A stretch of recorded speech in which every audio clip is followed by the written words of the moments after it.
So theme park Tycoon 2 just updated and we got the new dive coaster and hydraulic coaster, and next to that there have been quite a few changes. So let's just get straight into this. So we're first going to start with the two new roller coasters. The dive coaster, and I think this is probably one of the most requested remodels of the game, and it just looks really cool. It's of course the B&M dive coaster, you know, of course from Baron 8089 and all those sort of coasters. So I already know a lot of people are going to recreate that one now, but yeah, it just looks very nice. Of course, as always, yeah, trains are just extremely detailed. For the rest, there's nothing too special about it. It just has all the same stuff. Of course, it has all the hold brakes at the top, but for the rest, it doesn't really have anything special. And then we also got the hydraulic lounge. If I'm honest, I was not expecting this one. Yeah, am I a fan of these trains? Yes and no. They might grow on me, but as you can see, we got an entirely new track. It's sort of a box track, but it's not like cube.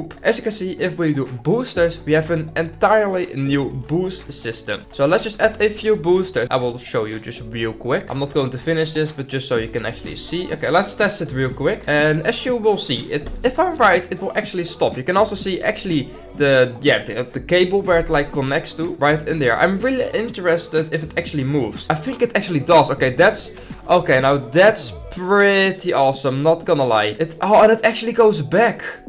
Okay, I want to see that a bit better. Okay, so what will happen is, as you can see, this is like where it hooks on and the cable's like under here. There's of course not really a cable. And then it will actually launch. Of course, you can also see like the brakes for if it doesn't make it, like on the side. And then it like goes there, it stops, and then it just goes back. Okay, now that's pretty awesome, and that is kinda a moving object on a coaster. Pretty interesting. Alright, but next to that we got quite a few changes. So let's go through those. So first, there have been quite a few UI adjustments. So when you place a coaster, and it is, as you can see, not possible, invalid spline just looks way nicer, I guess. It's like entirely red, so it's like you can really see it, like it's not possible. Same as if you're going to delete this. As you can see, it's now, it doesn't have the blue border anymore. I'm not sure, I kind of like the blue border. It just felt like Theme Park 2 was like the blue borders, and now it's sort of removed, but yeah, I'm not the biggest fan of that one. Same with the game save. As you can see, this screen, I feel like now it's different. Like, why is the save screen like this, and why is the achievement screen still have the blue border around it? The same for the like, why is the daily bonus the blue and this not? So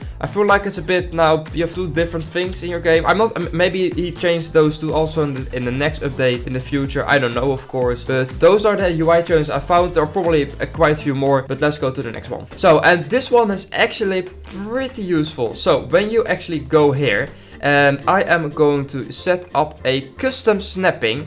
Let's just do 0.2, and I am going to rotate it like that, and then I am going to change the rotation. So KKK, as you can see, this has also changed. And if I now does it, if I'm right, it stays here. As you can see, the custom snapping now stays with 0.2, so you don't have to retype it again, but you can just click it again. As you can see, 0.2, and then you can just move it like that again. So that's very handy, especially if like building stuff. You don't have like when people are building like tiny gaps need to fill up, you sometimes have to constantly type that 0.2 because you need to move that, and now you can just keep it as saved-ish, and it will just automatically easily do it like that. So that's very useful. And for the rest, there have been like a few changes with the outline around items. I don't know which items changed or were added, or I have no idea, but those were changed. Okay guys, and the next one is probably the best one of actually this update for me. As you can see, we now go to the operations. You can use the slides. You don't have to exactly put it on 100%, 125, 150. You can now just put however fast you want. And this just unlocks so many possibilities actually with like